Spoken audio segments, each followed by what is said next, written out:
G'day folks, welcome to an OCC Queensland Daily Weather Up. Today the 21st of the 1st, 2023. My name's Chris Nitzo. This update brought to you by our major sponsor townsvillesheds.com. Check them out if you're in the market for a shed-safe, accredited shed. This morning across Queensland we've got a couple of isolated showers and storms in the Gulf country, and we've got some showers and storms widespread activity across the Northern Cape and through the Torres Strait. While there doesn't look like there's much going on down south, we are expecting to see showers and thunderstorms building down in southern Queensland, southern inland Queensland, and the potential for some severe activity today exists across this region, plus the possibility of some locally heavy falls, particularly as we head right into the far southern inland parts of the state, so right near the border into northern New South Wales. That's where we're expecting to see some heaviest rainfall activity from these showers and storms. Elsewhere, just a couple of isolated showers and storms around the Gulf country. You can see them in the morning, and opportunity for isolated convection across northwest and northern inland Queensland. A few showers around the northeast coastline and isolated shower activity possible in eastern Queensland. So you can see there's a little bit of messy activity going on everywhere, but the two areas of greatest interest are going to be southern Queensland and far northern Cape and Torres Strait.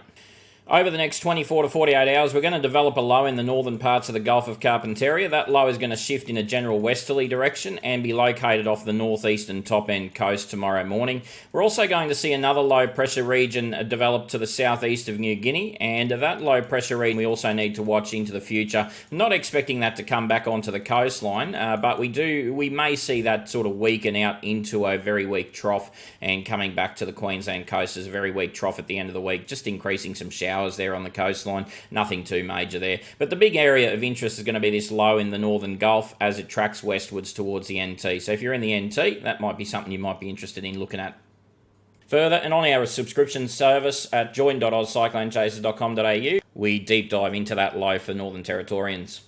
Winds through Queensland, we can see southeasterly winds are established throughout the state this morning into this afternoon. We can see a weak surface trough coming onto the coastline overnight tonight, early tomorrow across southeast Queensland. Hopefully that once that surface trough comes onto the coast, that'll weaken out the southeasterlies, and you'll see just generally a weakening of the southeasterly flow across Queensland tomorrow. So tomorrow's a better boating day than today, but it's still not ideal. We still have long fetch south to southeasterlies right across the coastline, but it is better than today at least.